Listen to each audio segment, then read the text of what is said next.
Now, on the line, we have our very special guest who is going to talk to us about the wonderful, marvellous local production called Flame Trees. And on the line is Chris Dockrill, the writer, the organiser, and the I think he sells the ice creams at Interval as well. G'day, Chris. Good morning to you. Hi, Mike. G'day. So you in the candy bar as well, mate? Mate, I've got a hand in everything. Yeah, that's what happens with community theatre. That's right. Everybody has to be willing to get their hands dirty and do everything to make it good, you know? Yeah, I was driving past last night from, we went somewhere to the club or something, and I saw all these cars lined up. I thought, it's on again. It's on tonight. And I thought, no, it's tomorrow night. So you must have been up there rehearsing last night. We were. Last night was our last full tech and dress rehearsal. And I must say, it was hot. As a director, I actually said to the cast, I actually said to the cast 6 months ago when we started this, you work without any safety nets. There are no prompts. And they all looked at me and went, oh, God. You know? Really? No prompts? And there are no prompts. I said, I don't produce, in inverted commas, amateur productions. You will be professionals. And last night, seriously, they rivaled anything I've seen in Sydney, Melbourne. They are so hot. They're tight. And, I wrote the play. I've seen this rehearsed I don't know how many times, but last night the final scene just made my spine tingle. It was just so good. And that's fantastic. Yeah. You must have scared them. I'm a very happy director. I bet you did. You must have scared them. They didn't want to fall off the tightrope there. There's nothing to catch them. So well done. Yeah. So those lights that you saw. Those lights have been burning at the bandbox now since late July. It's a big play, and when you see it, you'll realise some of the characters have enormous amounts of lines that they've had to learn, and so we've taken it bit by bit. We haven't rushed it, and we were originally going to go in November, and then for a whole lot of reasons, luckily, that was postponed. And then we looked I said, well, we can't, December's not good, everyone's having Christmas parties, and then you've got the school holidays where a lot of people are out of town. I thought, February is it's kind of like an empty slot in the entertainment calendar for nearly everyone in Australia in the year. So, so we're slotting in there with Flame Trees, providing some really great contemporary theatre for people in Kempsey. And this is the first serious play that's been on in the bandbox for at least 2 years. Fantastic. Yeah. We had that one day visit from Banjo, which was absolutely brilliant. But this Flame Trees is a local production, and it's running for 9 shows. So it's running for a full season, and it's a Kempsey Singers bandbox production, which is brilliant. Is it a fully local cast? We have a cast of 9, and 2 of our cast come from Port Macquarie. But the other 7 are very much local people: Kundabung, Southwest Rocks, Columbatti. Yeah. Oh, fantastic! At the local cinema there, I saw your promo on screen. I thought, oh wow, big time at the Majestic. Well, yes. There. That's interesting you mentioned that. Majestic Cinemas have kindly run our trailer as their way of sponsoring us.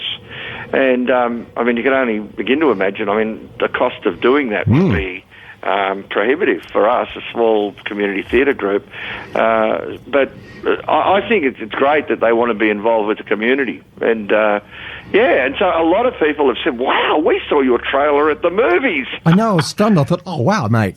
Yeah, you must be paying big bickies to them, but that's fantastic, yeah. And look, we've the sponsorship we've got from a number of organisations in the Macleay has been amazing. Coastline Credit Union, who I know are one of your sponsors, they are an amazing sponsor of ours. They have been amazing, Mike. They have saved us hundreds, if not thousands, of dollars in printing. Nothing has been. Wow. Too hard for them. Huge posters, everything. And I can't thank them enough. Kempsey Shire Council have helped us out. and quite a few people, you know, and that's part of, I think, being in a country town, and you know, people chip in and help each other to sort of get on. Of course. Yeah. And any of the councillors coming tonight for the... Yes. Good. Yes.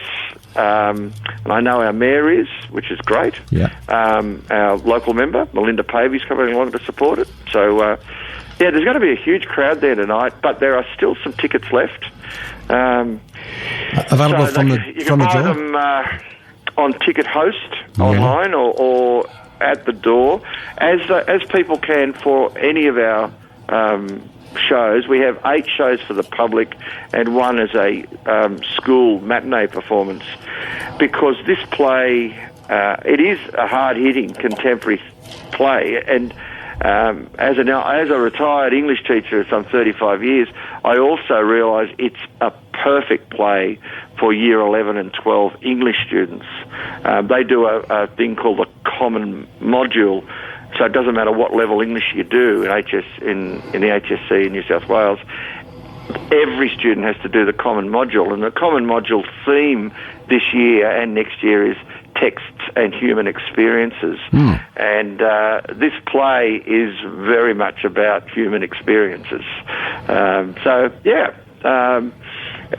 that's, I know we've got a large crowd of senior students coming for that. But the other 8 shows, they're all open to the public. We're on this weekend, Saturday night and Sunday matinee. Then the last 2 weekends, Friday and Saturday nights and Sunday matinees. I got myself some tickets on Ticket Host a little while ago.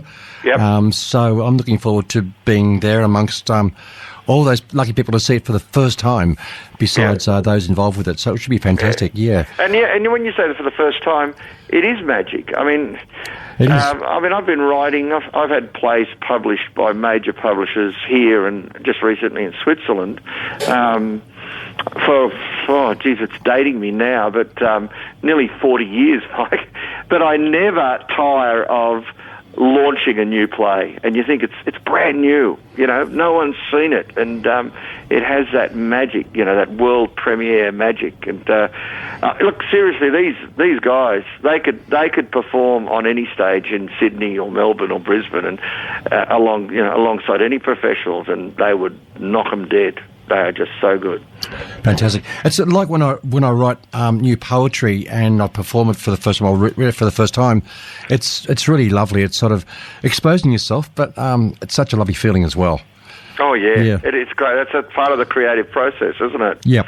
Yeah, and I think I don't know whether your listeners, some of you listeners, may know a little bit about this play. They may have heard me interviewed before, but. The play is set in the country, in the public bar of the fictitious Imperial Hotel in the fictitious country town of Flame Trees. And it is peopled by people who live in a small rural town. And I'm sure that our audiences in Kempsey will be able to recognise the character types that they see on the stage, the good ones and the bad ones. And so it does have a special appeal for rural audiences. Other sorts of theatre are great, but I just think it's lovely to have a play that focuses on real gritty people from a small country town. Sorry. Go on. And of course, it's named after that brilliant Cold Chisel song as well. That's right. Which, if you read the storyline of that, that's just flows so well. That's where your influences came from for the play. Oh, definitely, yeah. And unashamedly. It's the first time I've actually ever written something that's been inspired by such a narrow focus. But it was really the chorus of the song, which goes, and I won't sing it because I'd probably break the speakers of the listeners. But there's no change, there's no pace. Everything within its place just makes it harder to believe that she won't be around. And I've always wondered who she is and why isn't she around. And so that's what started me on my journey of writing this play.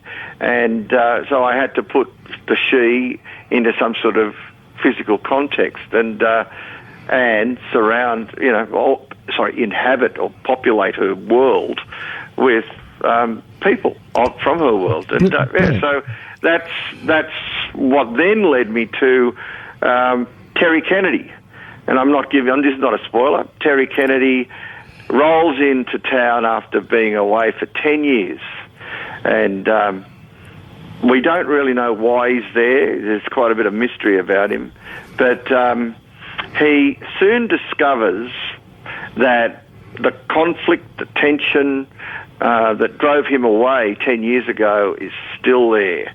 And that's what drives the play too, that conflict between Terry and especially one particular person and his inner conflict. And so, yes, it was inspired by the song, and along the way I've dropped a couple of, parts of lines from the song into the play just as a way of, honouring that song by Don Walker. I mean, if people stop and listen to so many of Cold Chisel songs, Don Walker's genius just shines through. Brilliant lyricist. Of course it does. Will he be there tonight? No, Cold Chisel are travelling. That's right, they are too. And so we've invited him. We never know. He may turn up. I know Chisel aren't playing on our last weekend, so wouldn't that be wonderful? Yeah. I'm really looking forward to seeing it tonight. And you have some tickets, or you want to leave that for other performances, the freebies? Whatever you like. We will. We're quite happy to offer a double complimentary pass. You can work out how you give it away. Mm-hmm. But really, all they have to do is call me or you at the station, and you can tell me what night and the name, and we'll hold the tickets for them. Okay, then. Well, I'll figure out something to... Tonight would be special. Okay. Tonight is, that magic of the opening night. But by all means, any night. Okay, well, we could do that. If you can devise a question for me, I can ask our listeners, and you have to be not part of the radio station as a presenter, etc. You have to be alien from the station to put your name in to win, preferably to be a member as well, a paid-up member, but otherwise just a listener.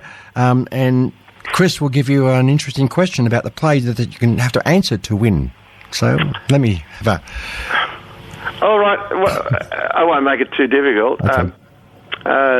What song is the title of the play named after? I'm not sure. All right. We'll have... I think we'll have the 10th caller after the news. The news is going to be a bit late, but our phone number is 1300 826 536. That's 1300 826 536. The 10th caller. I know there's more than 10 listeners out there, so if you want a free double complimentary pass for this evening to see the very, very first, and you get canapes and all that sort of stuff, don't you? Lovely. Yes. Ooh, yeah, it all works. You bring your empty belly and come and enjoy the flame trees as well. Yeah. So you need to let us know in the answer of the question from which song was the title derived from for Flame Trees, which is on stage tonight at the Bandbox Theatre, starting at 7:30, I believe. 7:30, that's right, for drinks and canapes. Tickets are available at the door, but preferably from Ticket Host. I think just Ticket Host, isn't it?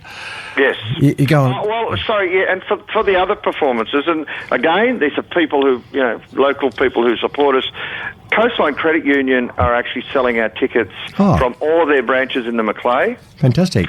And so are Hourglass Jewellers at the Centrepoint Arcade. In Smith Street there, isn't it? Yeah. Yes, they've always been supporters of the Bandbox.